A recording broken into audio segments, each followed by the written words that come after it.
ஓம் சாந்தி.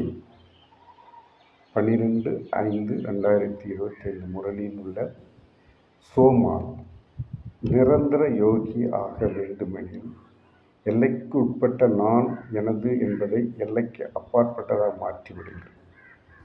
அவ்யக்த சமிக்சை, அதாவது அவ்யக்த இஷாரா. அதனுடைய தலைப்பு: ஆன்மீக கௌரவத்தையும் தூய்மை எனும் ஆளுமையையும் கையாளுங்கள். ஆன்மீக கௌரவத்தையும் தூய்மை என்னும் அருளையும் கையாளுங்கள்.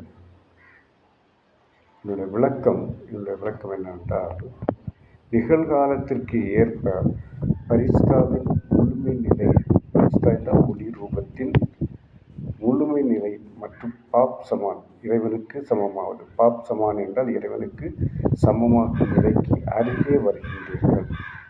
அவ்வாறே தூய்மையின் பரிணாமம் அதிநுட்பமாகிக் கொண்டே செல்கின்றது. அவ்வாறு தூய்மையின் வரைமுறை, பரிணாமம் என்றால் வரைமுறை, அதிக நுட்பமாகிக் கொண்டே செல்கிறது. பிரம்மச்சரியம் மேற்கொள்வது மட்டும் தூய்மை அல்ல. பிரம்மச்சரியம் மேற்கொள்வது மட்டும் தூய்மை அல்ல.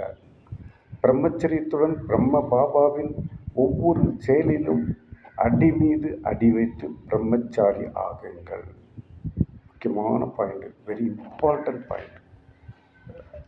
பிரம்மச்சரியத்துடன் பிரம்ம பாபாவின் ஒவ்வொரு செயலிலும் அடி மீது அடி வைத்து பிரம்மச்சாரி ஆகுங்கள். பிரம்மச்சாரி என்றால் பிரம்மாவின் ஆச்சரியம், ஆச்சரியத்துக்கு உரியவராக ஆகுங்கள் என்று முரளியில் மிகவும் சிறப்பாக சொல்லியிருக்கிறார். எல்லோரும் இந்த முழு வாணி படிக்க வேண்டும். நல்ல நல்ல கருத்துக்களை பகிர்ந்துள்ளார்.